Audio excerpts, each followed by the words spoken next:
AP has a full line of feed storage and delivery systems, feeders, ventilation, and environmental controls.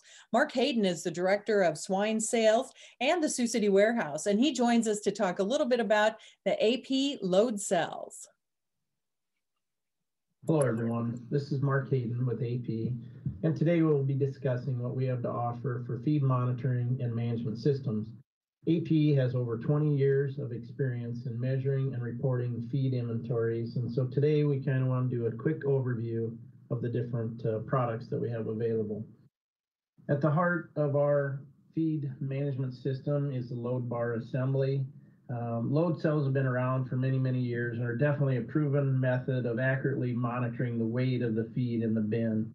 When we started our development process about 25 years ago, we looked at a lot of different potential solutions, and a lot of those relied on the feed leaving the bin in a uniform manner. And we didn't need very much time to realize that that was not going to work very well. Feed, as it flows out of bins at sites, comes out very unpredictably and very unevenly.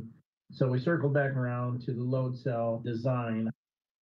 In the picture, you'll see the load cell that we've had for a number of years. It is a very effective tool. No matter how the feed flows out of the bin, we're still measuring the weight, and it gives us a very accurate picture. And through our years of development and refining the product, we will have a load cell coming out this spring that will be accurate to about a 1% plus or minus accuracy level. And also a new feature that we'll have this spring is a pre-calibrated load cell, which means that we no longer have to deliver a full bin of feed to the site to do a full calibration. The bars will be pre-calibrated and eliminates that very cumbersome task of having someone at the site, having the feed ticket, having to fill the bin completely. So that is a huge technological advance that we will be coming out with this spring. The system can be adapted to almost any bin that's out there. We use the existing anchors, so if you're doing a retrofit or a new site, either way, it adapts very easily. When the load cells are installed, we're only raising the feed line anywhere from 3 to 4 inches, so it has very minimal impact on the installation at the site. Now I just kind of want to go through some of the components and the options with the system. And this is for our FEEDLINK system. We'll talk about connecting the load cells to edge at the end of the presentation. So for now, these next items are going to be all of what's incorporated into our FEEDLINK system, which is a package that can be put on a new site, but it also is a great retrofit. No matter the type of ventilation, the controls that you have, these components can be added to the site and give you real-time data and analytics from any production site that's out there. So here's what the display unit looks like. We can mount these on the bin leg, or you can mount them inside the building. A lot of people want to have them in office. And with the FEEDLINK system, we can mount remotely up to 2,000 feet from the bin.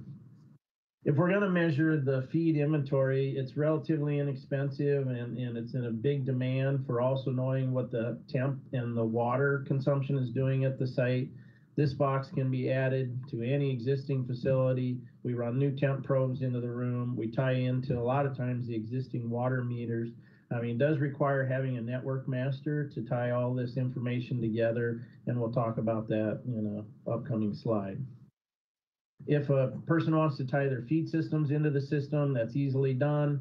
We can add our IR sensor into the network if you use our IR2, which is virtually the same as our traditional IR sensor. And if you have our traditional IR sensors, it can be upgraded by simply adding a new lid, and it can put it on the network. And this will allow you to get emails and text notifications about, if there's an issue with the feed line, or if it's run too long, or if it happens to be an alarm. Some of the other components that we have available are wireless modules. Some sites are not designed or adaptable to trenching. Maybe we have sites across the road from each other, across the site. And if we have those situations, we can easily add RF modules that will let us send the information up to a mile as long as we have direct line of sight. Here is the look at the Network Master 2. This is the data collection device that sits at the site. We do require an internet connection where we can plug into the Network Master 2, and that allows all the data to be sent to a cloud. and that will give you all of the emails, text, and reporting features that we're going to look at here next. There is an annual fee that goes with the analytics. However, it's very affordable, very minimal cost per pig. We do have an app. If you put in the network master, everybody has an app for almost everything. So does FEEDLINK, but it will allow you from any smart device, a phone or tablet, to be able to pull up all the information in regard to feed, water, temp at your site. Another option of the system is to have the daily status reports. You can see a quick look here of what a report looks like. This is on a typical double wide finisher. We have the inventory for all the bins, their consumption history. We project the empty date and time of the bins. We're also keeping track of high-low temps, water, and the feed line usage. So in a quick snapshot, you have a really good idea of what's going on at the site. If you prefer a graphical view, there's a hyperlink right on your daily status report. Just kind of want to show some of the different graphs that are representative of what we're seeing at the sites. Here happens to be a feed outage, and you can see how the consumption was increasing. We had an out of feed event, and you can see the disruption caused in relation to that. Here is a water spill. So, you know, if you don't happen to catch it on a difference, or different people like to view things differently, sometimes graphs are the best way. And here is very evident that we had a water spill event. Luckily, they got on it very quickly and were able to take care of the situation and not put excess water in the pit. Here's a graph that shows where a group of pigs was sick during the turn. You can see everything was rolling along just fine. Then the pigs got a little sick, went off water a little more, and then a lot. And by catching this early on, hopefully we could medicate these pigs and avoid that major disruption in the pigs. As I mentioned before, we do have the Edge compatibility. All of these features, for the most part, are also available through Edge, but some people do not want the charts and graphs. So without any additional fee, you can get real-time inventory, feed consumption information, and of course, you have your temp and water information that you would always have through an Edge system. But we do offer the analytics through edge.com, so that is another great option. That's all the slides that we had today. We really appreciate your time. If you have any questions, please feel free to reach out to us at any time. Thank you. Mark, that's some great information. It sounds like a really exciting product that you've got there. We do have some questions coming in from producers, but producers, this is your time to send those questions in to us.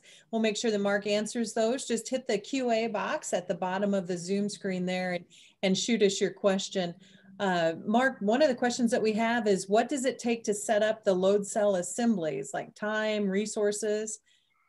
Well, the installation is fairly simple. I mean, I've done it myself, so that should tell people that know me that it isn't very hard, but you know, it's just minimal assembly of the load cell itself, bolting it to the bin leg, using the existing anchors that are there for the bins. And then it's just a lot of wiring, tying the load cells to that display or a junction box, and then routing it into the building. So installation is very easy and not complicated at all. Mark, you talked about the internet connection there at those sites.